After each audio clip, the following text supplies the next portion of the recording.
Welcome to Islamic احساس YouTube channel. آپ لوگوں کا اسلامک احساس یوٹیوب چینل پر خوش آمدید۔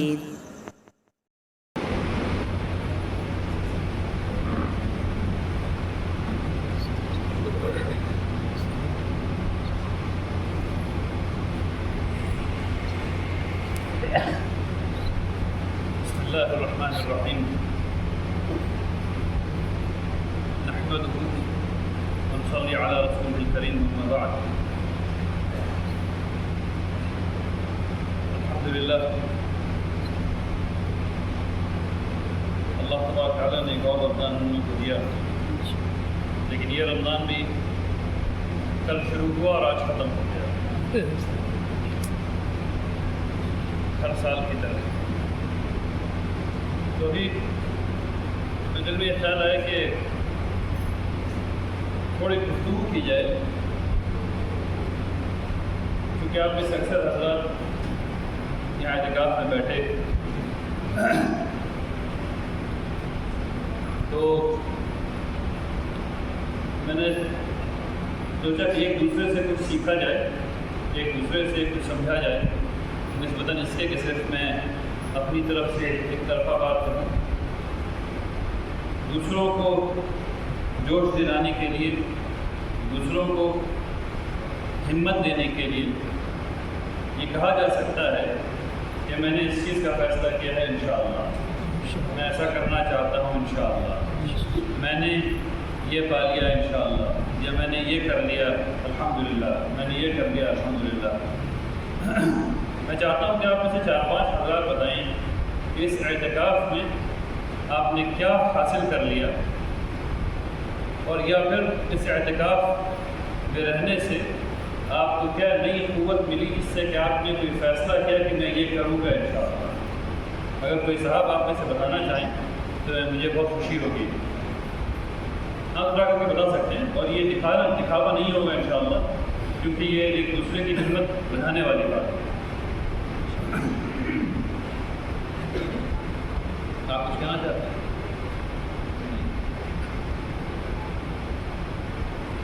یہ نیا تجربہ ہے، لوگ اکثر ایسا نہیں کرتے، لوگ اکثر ایسی باتوں کو دل میں چھپا کر کے رکھتے ہیں۔ بالکل صحیح بات بھی ہے، اچھی بات کو دل میں چھپا کر کے بھی رکھنا چاہیے، بلکہ زیادہ اچھی کو کرنا چاہیے۔ لیکن کبھی کبھی ایسے مرحلے میں جب کہ پریشر بہت زیادہ ہے، دفع بہت زیادہ ہے مسلمانوں پر، تو ایک دوسرے کی ہمت بھی بڑھانی چاہیے۔ خاص کر کے جو نوجوان لوگ یہاں پر موجود ہیں اس محلے سے بھی، وہ بھی بتا سکتے ہیں کہ ان کا کیا ارادہ ہے۔ میں تو بتا ہی سکتا ہوں کہ ارادے کے بارے میں، 1-2 لوگوں کے بارے میں کم از کم، کہ وہ کیا کر رہے ہیں، لیکن میں چاہتا ہوں کہ آپ خود بتائیں تو بہت اچھا ہوگا، دوسروں کی حوصلہ افزائی ہوگی۔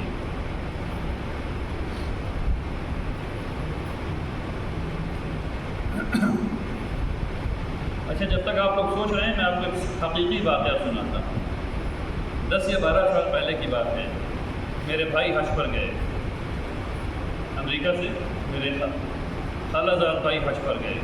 جب وہ واپس آئے تو انہوں نے اترتے اترتے ایک واقعہ سنایا۔ انہوں نے کہا دیکھو یہ ہوا ہے حج میں میرے ساتھ۔ ہم لوگ بھی پوچھتے آپ نے کیا ہو گیا بھائی؟ انہوں نے بتایا کہ گرمی بہت تھی، اور ایسا ہو رہا تھا اور ویسا ہو رہا تھا۔ نہیں، 10-12 سال پہلے گرمی نہیں تھی، اتنی گرمی تھی۔ اب مجھے وقت تھوڑا میں مس کر رہا ہوں کہ کتنا پہلے کا واقعہ ہے، لیکن بہرحال بتایا کہ ان کے معلم جو تھے، جو حج میں ساتھ میں معلم ہوتے ہیں، امریکہ سے جو وقت جاتا ہے حج کے لیے، اس گھر کے ساتھ معلم ہوتے ہیں جو بتاتے رہتے ہیں کہ اب ایسے کرو، ویسے کرو، ویسے کرو، ویسے ایسے وغیرہ وغیرہ۔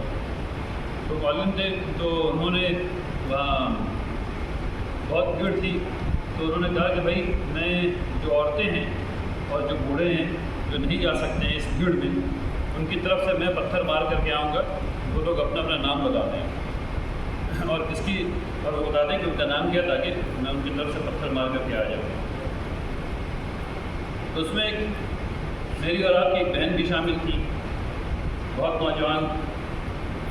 تو انہوں نے نام بتایا سلطان صلاح الدین ایوبی۔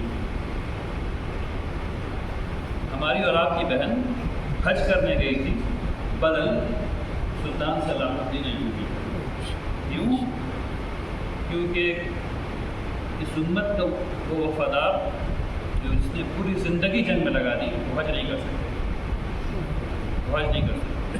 اس لیے آج تک یہ امت اس قرض کی ادائیگی کر رہی ہے۔ سبحان اللہ سبحان اللہ۔ ہم لوگ یہ بات کر رہے تھے الحمدللہ کہ ہم لوگ اس اعتکاف میں کیا کمایا اور ہم لوگ کیا پلان کر رہے ہیں آگے کا۔ آپ میں سے دو لوگوں نے بات چیت کی، اس بات کو میں تھوڑا سا اور آگے بڑھا دوں۔ پورے رمضان میں ہم لوگوں نے تربیت حاصل کی، ہم لوگوں نے کوشش کی کہ ہم لوگ جھوٹ نہیں بولیں، ہم لوگوں نے کوشش کی کہ ہم لوگ 5 وقت کی نماز پڑھیں، یہاں تک کہ تہجد بھی پڑھا، جو کہ عام حالات میں نہیں پڑھتے، تہجد بھی پڑھا۔ تو ہماری زندگی گزارنے کے اصول کیا ہوں گے آنے والے دنوں میں ہم زندگی کیسے گزاریں گے، کن اصولوں پر گزاریں گے، اس پر بات ہونی چاہیے۔ یہاں جو آپ لوگوں نے وقت گزارا، جو اعتکاف کیا، جس طریقے سے زندگی گزاری، کیا اس طریقے کو آگے رکھنا ممکن ہے اسی طریقے سے یا نہیں ممکن؟ اور اگر رکھیں گے تو کیسے رکھیں گے، کیا اصول ہیں، کیا جو فیصلے آپ کریں گے ان دنوں میں، جو فیصلے آپ نے کیے ہیں ان کے پیچھے جو جذبہ محرکہ کام کر رہا تھا، کیا وہی جذبہ محرکہ یعنی موٹیویشن کام کرتا رہے گا؟ ابھی جو آپ لوگ یہاں تھے، جو موٹیویشن کام کر رہا تھا، اس میں کچھ موٹیویشن کچھ لوگوں کے نزدیک اللہ کی رضا تھی، کچھ لوگوں کے نزدیک جہنم سے بچنا تھا، کچھ لوگوں کے نزدیک جنت کا حصول تھا، اور یہ تینوں صحیح الحمدللہ رب العالمین، تینوں ایک ہی بات ہے، اخیراً تینوں ایک ہی بات ہے۔ سب سے بڑی بات اللہ کی رضا ہے، اللہ کی رضا حاصل ہو گئی تو جنت کا حصول بھی ہو جائے گا انشاءاللہ، اور جہنم سے بچ بھی جائیں گے باذن اللہ۔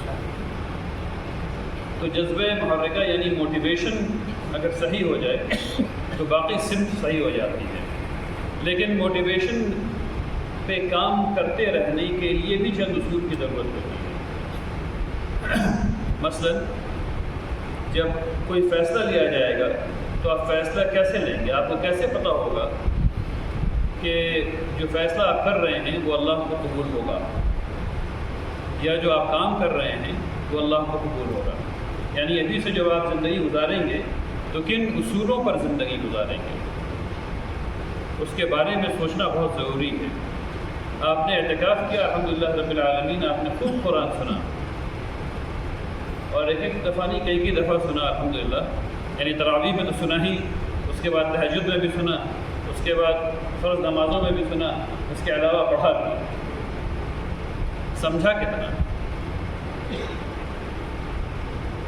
سمجھا کتنا؟ بہت سخت آیات ہیں قرآن شریف میں ان لوگوں کے لیے، خاص کر کے جو قومیں گزر گئی ان کے لیے، جنہوں نے قرآن کو جنہوں نے اپنی کتابوں کو یاد تو کر لیا لیکن اس پر عمل نہیں کیا۔ بہت سخت وعید، بہت سخت، جنہوں نے اپنی کتابوں کو یاد تو کر لیا لیکن اس پر عمل نہیں کیا۔ ٹھیک اسی طریقے سے چند پرنسپلز ہیں، چند اصول ہیں زندگی اسلام میں زندگی گزارنے کے، اس میں سب سے اہم ہے دیانت داری۔ دیانت، جب بھی کوئی کام کرنا ہے تو اس اصول کو سامنے رکھنا ہے کہ یہ کام، اس کام میں دیانت داری ہے یا نہیں ہے، اور اگر نہیں ہوگی تو سب سے پہلی چیز جو کھٹکے گی وہ آپ کا دل ہے۔ چاہے کتنا خراب دل ہو، وہ بتا دے گا کہ اس میں کچھ کھوٹ ہے، اور جب دل بتا دے کہ کھوٹ ہے تو اس کام کو نہیں کرنا ہے، نہیں کرنا ہے، بالکل نہیں کرنا ہے۔ اس کے بعد ایک اصول ہے، اس کو کہتے ہیں امانت داری، اور امانت داری میں بھی جب امانت میں ہم خیانت کر رہے ہوتے ہیں تو ہمارا دل بتا دیتا ہے کہ خیانت ہو رہی ہے، چاہے چھوٹی سی بھی کیوں نہ ہو، تو اس کام کو نہیں کرنا ہے۔ تیسرا اصول ہے تمیز، ایکسلنس۔ حدیث ہے کہ ہر چیز میں احسان کا درجہ ہے، ہر چیز میں احسان کا درجہ ہے۔ احسان کا درجہ کیا مطلب ہے؟ ہر چیز میں ایکسلنس اچیو کرنا ہے، ہر چیز میں تمیز حاصل کرنا ہے۔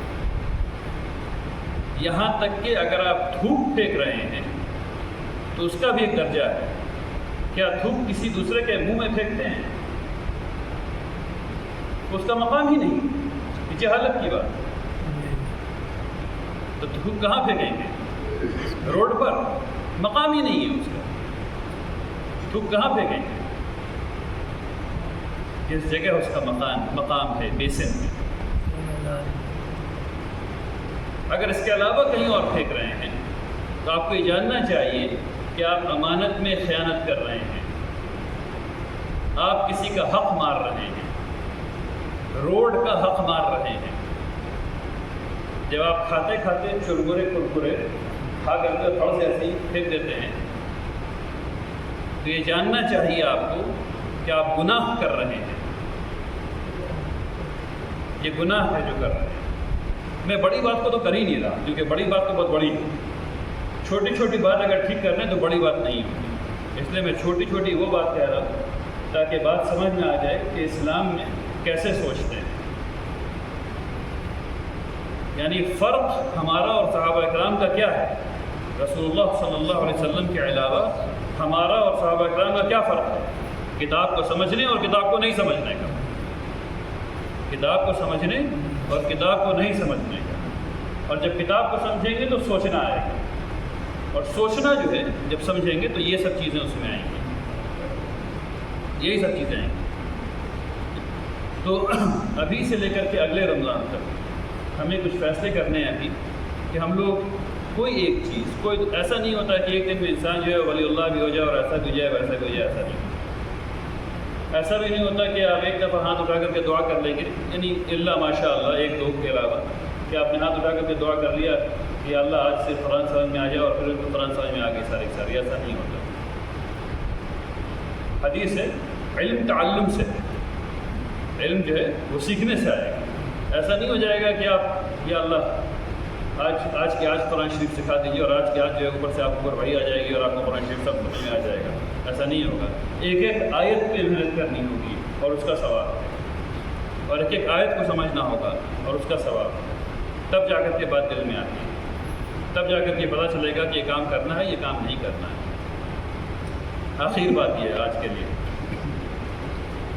قرآن شریف کی ایک آیت ہے، اعوذ باللہ من الشیطان الرجیم، آیت کا ایک حصہ ہے، أَتَأْمُرُونَ النَّاسَ بِالْبِرِّ وَتَنْسَوْنَ أَنفُسَكُمْ وَأَنْتُمْ تَتْلُونَ الْكِتَابَ أَفَلَا تَعْقِلُونَ۔ تم لوگ دوسروں کو بھلائی کے لیے بلاتے ہو، دوسروں سے بھلائی کا حکم، دوسروں کو بھلائی کا حکم دیتے ہو، اور یہ آیت خاص سب سے پہلے میرے لیے ہے، یہ نصیحت میں اپنے آپ کو کر رہا ہوں سب سے پہلے، اس کے بعد دوسروں کو کر رہا ہوں کہ بھلائی کے لیے بلا رہے ہو اور اپنے آپ کو بھولے جا رہے ہو، اپنے آپ کو بھولے ہوئے ہو، اور یہ ہے وہ جو میں کر رہا ہوں ابھی، یہ وہ ہے جو میں کر رہا ہوں ابھی۔ اس لیے سب سے پہلے میرے دل کے حال کو ٹھیک ہونا ہے۔ میری گزارش ہے آپ تمام لوگوں سے کہ آپ لوگ میرے لیے دعا کیجیے کہ میرے دل کا حال ٹھیک رہے اور اللہ مجھے ہدایت میں رکھے انشاءاللہ، اور آپ سب کو بھی انشاءاللہ۔ اللہ سبحانہ تعالیٰ فرماتے ہیں کہ تم لوگ دوسروں کو بھلائی کے لیے بلا رہے ہو اور اپنے آپ کو بھولے ہوئے، اور تم کتاب پڑھ رہے ہو، اور تم کتاب پڑھ رہے ہو، افلا تعقلون، کیا بات تمہاری سمجھ میں نہیں آتی؟ کیا بات تمہاری سمجھ میں نہیں آتی؟ اس آیت کو مجھے اور آپ تمام لوگوں کو یاد کرنے کی ضرورت ہے۔ دوسرے کیا کر رہے ہیں یہ آخرت میں آپ سے نہیں پوچھا جائے گا۔ آپ کا بھائی کیا کر رہا ہے، آپ کی بہن کیا کر رہی ہے، آپ کے ابو کیا کر رہے ہیں، آپ کی امی کیا کر رہی ہیں، آپ کے چچا کیا کر رہے ہیں، آپ کے تایا کیا کر رہے ہیں، دادی کیا کر رہی ہیں، دادا کیا کر رہے ہیں، جادو کر رہے ہیں کہ نہیں کر رہے ہیں، فلانا کر رہے ہیں کہ نہیں کر رہے ہیں، ڈھمکانا کر رہے ہیں کہ نہیں کر رہے ہیں، کچھ نہیں پوچھا جائے گا۔ آپ سے آپ کے بارے میں پوچھا جائے گا، مجھ سے میرے بارے میں پوچھا جائے گا، تم نے کیا کر دیا، تم نے کیا کر دیا۔ اور جب یہ پوچھا جائے گا تب اس آیت کو آج سمجھ لیجیے تاکہ اس دن آسان ہو جائے، وہ دن آسان ہو جائے جو بہت لمبا دن ہے، جو بہت لمبا دن ہے۔ اگر آج اس آیت کو سمجھ لیں گے تو وہ دن آسان ہو جائے گا۔ دوسروں کو بھلائی پہ ضرور بلائیے، لیکن پہلے خود کیجیے، پہلے خود کیجیے۔ دوسروں کو قرآن پڑھنے کو ضرور بلائیے، لیکن پہلے خود بھی پڑھیے۔ اور قرآن کا حق ادا نہیں ہوتا اگر آپ صرف الف لام میم پڑھ کر کے سمجھ لیا کہ 30 ثواب مل گیا اور ہو گیا. یہ حق نہیں ہے، یہ حق پورا نہیں ہوا قرآن کا. آپ کو ثواب مل گیا، بالکل صحیح بات ہے، حق نہیں، حق ادا نہیں ہوا، بالکل نہیں ہوا. چاہے کتنوں عمر آپ کی عمر میں آپ آگے بڑھ گئے، آپ 90 سال کے ہو گئے ہوں، آپ 100 سال کے ہو گئے، آپ کی ایک دن کی زندگی کیوں نہ باقی ہو، آج سے فیصلہ کر لیجئے کہ قرآن کو سیکھنا ہے اور عربی میں سیکھنا ہے. کم سے کم ترجمہ تو پڑھنا ہی پڑھنا ہے، کم سے کم ترجمہ تو پڑھنا ہی پڑھنا ہے. جب ایسا کریں گے تب پتہ چلے گا کہ بہت ڈھیر ساری چیزیں جو ہوا میں تیر رہی ہیں مسلمانوں کے درمیان، جو لڑائیاں ہو رہی ہیں، جو گھروں میں خرفشار ہے، یہ سب چیزیں ختم ہو جائیں گی انشاءاللہ. بہت بابرکت رات ہے آج. ہم لوگوں کو دعا کرنی چاہیے کہ اللہ تبارک تعالیٰ ہم لوگوں کو قرآن کے قریب کرے، قرآن کو سمجھنے کا موقع عطا فرمائے، توفیق دے کہ قرآن کو سمجھ سکیں، سمجھ کر کے پڑھیں، ایک دوسرے سے جلن نہ کریں، ایک دوسرے سے حسد نہ کریں، ایک دوسرے سے تجسس میں نہ رہیں، ایک دوسرے سے نفرت میں نہ پڑیں، ایک دوسرے کا برا ذکر نہ کریں، اور خاص کر کے جب کچھ اچھا کہنے کو نہ ہو تو خاموش ہو جائیں، جب کچھ اچھا کہنے کا نہ ہو تو خاموش ہو جائیں. آئیے دعا کیجیے. بسم اللہ الرحمن الرحیم.